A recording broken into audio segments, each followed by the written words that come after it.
ცხოველთა სამეფო ახალ დედამიწაზე. მამა აბსურდის გზავნილ 27 მაისი 2019 წელი. მოგესალმებით, ჩემო ძვირფასო და საყვარელო შვილებო. დღეს ჩვენ გავაგრძელებთ საუბარს ცხოველთა სამყაროზე და განვიხილავთ მას სხვადასხვა ვიბრაციული დონეების მიხედვით. ერთ-ერთ ჩემს გზავნილში მე უკვე ვისაუბრე იმაზე, რომ ყველა ცხოველი ვერ შეძლებს დედამიწასთან ერთად მეხუთე განზომილებაში გადასვლას. ეს ხდება არა იმიტომ, რომ ვიღაცა ამას იმსახურებს და ვიღაცა არა. საქმე ისაა, რომ ცხოველები ცხოვრობენ კაცად განსაზღვრული პროგრამების მიხედვით, რომლებიც თავისებურია მათი სახეობისათვის, ამიტომაც მათი სულების ევოლუციაზე, რაც გამოიწვევს ვიბრაციების მაღლა აწევას, შეგვიძლია ვისაუბროთ მხოლოდ პირობითად. მაგალითად, ვეფხვი დიდი სულისა და მიუხედავად ვერ გახდება ბალახის ჭამელი ცხოველი, რომელიც მშვიდობიანად დასეირნობს მწვანე მდელოებს. ის ბუნებით მტაცებელია, ანუ შეუძლია გადარჩეს მხოლოდ იმის წყალობით, რომ წაართვას სიცოცხლეს სხვებს, რითაც გამოაფქვევს აგრესიის ენერგია საკუთარ ენერგეტიკული ველიდან, ხოლო შექმნის შიშ თავის მსხვერპლებში. ამიტომაც მას არსებობა შეუძლია მხოლოდ მესამე განზომილებაში, სადაც არის მისამისი ვიბრაციები. ეს პრინციპი ვრცელდება აბსოლუტურად ყველა მტაცებული ცხოველსა და ჩიტზე. საზოგადოდ იგივე ხდება ადამიანების თავსაც, რომლებიც არიან დაუნდობლები და სასტიკები. ზოგიერთი მათგანი გადაიქცა ნამდვილ მტაცებელად, რომელსაც შეუძლია გაანადგუროს სხვა ადამიანი არა იმდენად ფიზიკურად, არამედ ენერგეტიკულად, თავისი გადამეტებული დაბალი ვიბრაციული აზრებითა და ემოციებით. ასეთი ადამიანებიც ასევე ვერასოდეს შეძლებენ მესამე განზომილებაზე მაღლა ასვლას.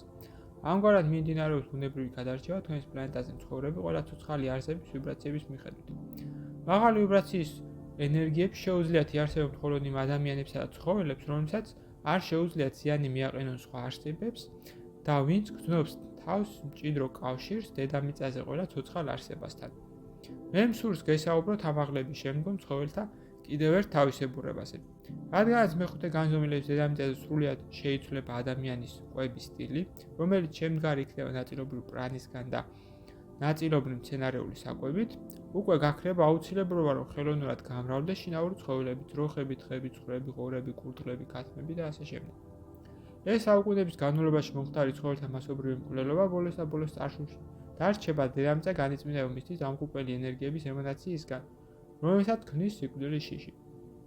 ახალ დედამიწაზე გამეფებული იქნება სიმშვიდე სიყვარული, იქ ადამიანები და ცხოველები თავებს იგრძნობენ სრულიად დაცულად, რადგანაც ამ ახალ ენერგეტიკული სივრცის მაღალი ვიბრაციები გამორიცხავს რაიმე ნეგატიურ ემოციას ან აგრესიულ ქმედებას.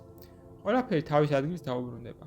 ოქროს ხანა ისევ დადგება არა მხოლოდ ადამიანებისთვის, არამედ დედამიწაზე ყველა ცოცხალისთვის, რომლებსაც აქვს სიყვარულისა და ერთობის ენერგიები. ცხოველებს აღარ შეეშინებათ ადამიანების, თქვენ შეგეძლებათ მათთან ტელეპათიურად ურთიერთობა, რაც დაგეხმარებათ, რომ შეახციოთ მათ სამყაროში, მას აზრებსა და სურვილებში.